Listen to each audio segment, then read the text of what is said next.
Hi, my name's Miranda, and I'm going to show you how to access and manage your PVUSD YouTube channel. So if you're not aware, you do have a YouTube channel associated with your PVUSD account. Having a YouTube channel is a nice benefit because it's a place where you can organize videos that you find on YouTube that you'd like to share with your students.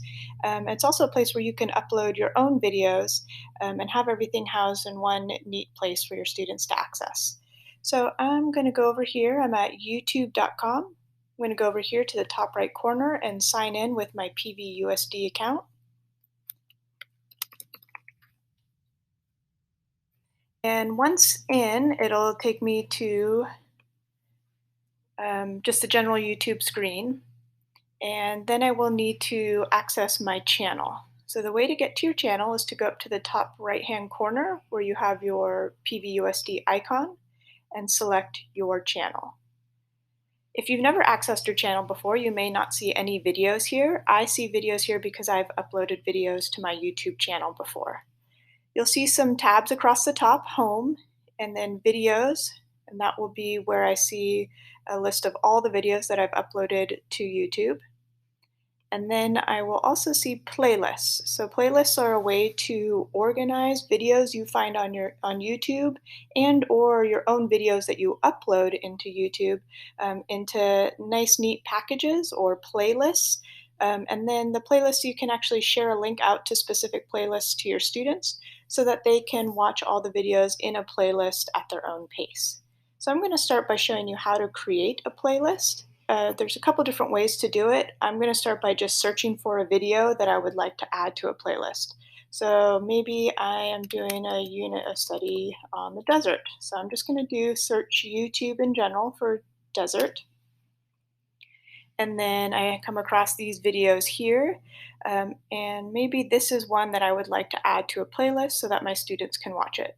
The way to add it to a playlist is to hover over this area and then go to the three dots and select Save to Playlist. Here I see a list of all the playlists that I've previously made, but you can actually create a new one in the moment. So I'm going to click down here where it says Create New Playlist. First I need to give it a name, and then I need to choose its privacy setting. So public would mean anyone on YouTube, searching YouTube, could come across my playlist and watch the videos in it. And because I'm just adding videos that are already public on YouTube, I would probably keep this playlist public. Unlisted would mean that people just generally searching YouTube would not come across my playlist. I would actually have to send out a link to the playlist in order for people to be able to see it. And the third option is private, meaning only you are able to see that playlist or collection of videos. So I'm going to keep this on public and then say create.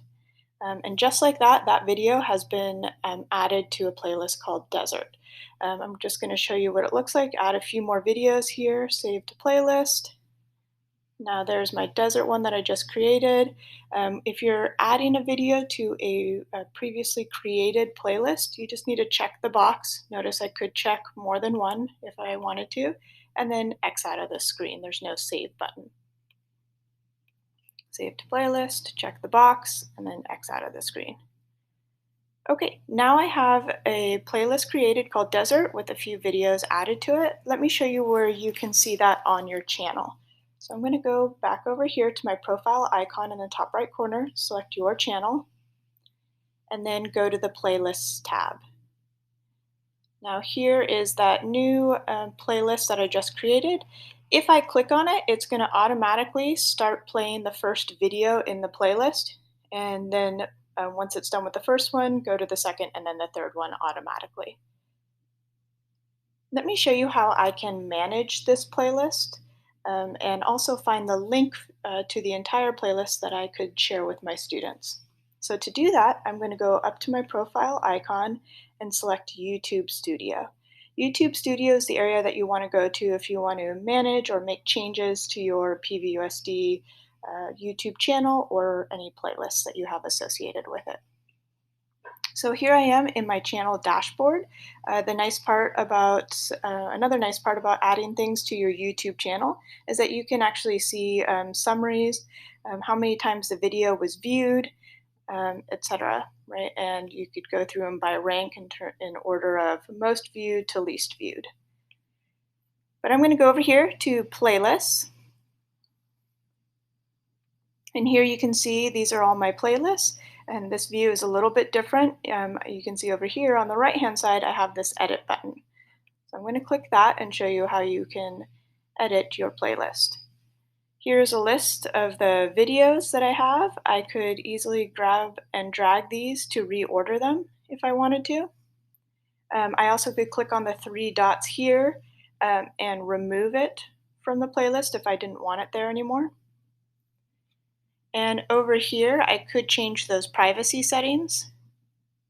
I could edit the name of the playlist. And finally, this arrow right here, if I hover over it, it says share.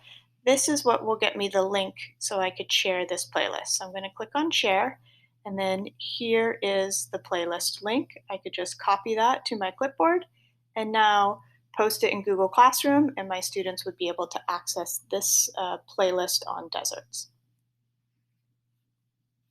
I'm now going to show you how to upload your own video into YouTube. So maybe you've created a screencast showing your students how to do something, maybe explaining an assignment, or maybe I read a book on deserts and I want to share that to my students. So I'm going to go over here and to this icon, camera icon with the plus sign, and select upload video. You can do this upload video step from anywhere in YouTube. Notice here I'm not in YouTube Studio anymore, I'm on your channel. And again, that icon is still there. So I'm going to upload video. And then it's going to browse to my computer and ask me to select the video file that's stored on my computer. I'm going to search for one that I know I have saved here. There it is. So here's a video file, video that I created, and I'm going to open it up. And as it loads into YouTube, it's going to give me some options, right? Maybe I'm just using that example of a desert read aloud. I could write a description of that. Upload thumbnail, it'll allow me to choose one once they load. It'll just choose one at random for you, so you don't have to wait for those to load and pick a thumbnail. And then here you can choose which playlist to add it to. I'm pretending this is a read aloud of a book I did, or maybe an explanation of a slideshow I had on deserts. So I also want to add this to that desert playlist for my students to watch. So now I'm going to hit done. And this is an important feature, whether or not the video is made for kids. Because this is our education account, I would always mark it as yes, it's made for kids, because generally the intention is that you're going to share this with students. The main difference I notice is that it turns off the commenting feature. So select made for kids, and then I'm going to click my next button here, and then hit next again. Notice I'm on step 2, video elements. There's not much there I need to do.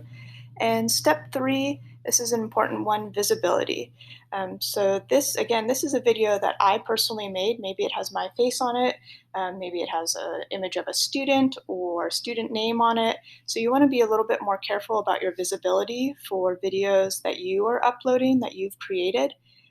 So unlisted would mean that someone would need the link to the video in order to be able to see it. Public would mean anyone could come across it on YouTube, and then private, again, means only you can see this video on your YouTube channel. I'm going to pretend that I want this to be kind of a little bit more private because it has my face on it. I don't want just anyone to come across me reading this book aloud or whatever it is. So I'm going to say unlisted, and then click save. And then the video will upload into your YouTube account. Sometimes it takes a couple minutes depending on the length of the video and also your internet speed. And here it gives me a status. I don't need to keep this window open. I can close it and then just wait for it to load. You can see now it took me into YouTube Studio after you upload a video because it wants to show you, again, I mentioned that YouTube Studio is the area where you can make changes and manage everything in your channel. So it's showing me here, this is my Desert Read Aloud, this is its progress, 56% uploaded. and the restrictions that I added to it. This is also a place where you could edit all of those things. So here's a previous video I've uploaded. I could choose to change the privacy setting if I wanted. You can also change which playlists these videos are associated with in this screen. So let me, for example, check this video. And once I do that, I get this black bar at the top. And I could choose this, Add to Playlist. And right now this video isn't associated with any playlists. I could choose to add it to a playlist if I wanted to. Notice like here is also another place where I can create a new playlist. And then just click Save here, and then it'll add this video to the playlist. The last thing I want to show you is how to find a link to your entire YouTube channel in case you want to share that out to your students, and also how to customize a few settings on your YouTube channel. So I'm here again in the YouTube studio. If you need help remembering how to get there, if you click on your profile icon in the top right corner, you can select YouTube Studio and then land on this page. And then what you want to do once you get here is go down to Settings in the bottom left. And what's important to note here is under the settings, if you go to Channel tab and then go to Advanced Settings, this is again that Made for Kids settings that you probably want to select for your PVUSD channel, the entire channel itself, if you haven't already. So you could say, yes, this channel is made for kids, and that you always upload content made for kids. And then the nice part about that is any videos that you add from here on out by default will have that setting as made for kids already set for you. The other thing I want to show you is how to get a link to your entire YouTube channel. So I'm going to go back up here to my profile icon and then select your channel to get to this screen. So from here, this link right up here actually is a link to your specific YouTube channel. So if you were to post that in Google Classroom and students clicked on it, it would take them to the home screen of your channel. So you can know what it looks like, the home screen of your channel, to outside viewers. You can see that by going to Customize Channel, this button here. And when I select that, it takes me to a screen that looks fairly similar to what outside viewers will see. And this is a place where it'll show your profile icon that's associated with your Google account. You can also add a banner to your channel up here. You can customize that by clicking this pencil. You'll also see this View as Yourself. If I wanted to see what it looked like to outside viewers, I could select a new visitor and then actually get the experience of what it looks like when, for example, you send out this link up here to your students, they click on it, what will they see when they land on the channel, and this is where they will land. And they can choose to subscribe to your channel. They can then also look at videos and playlists that you've made public. All right, enjoy.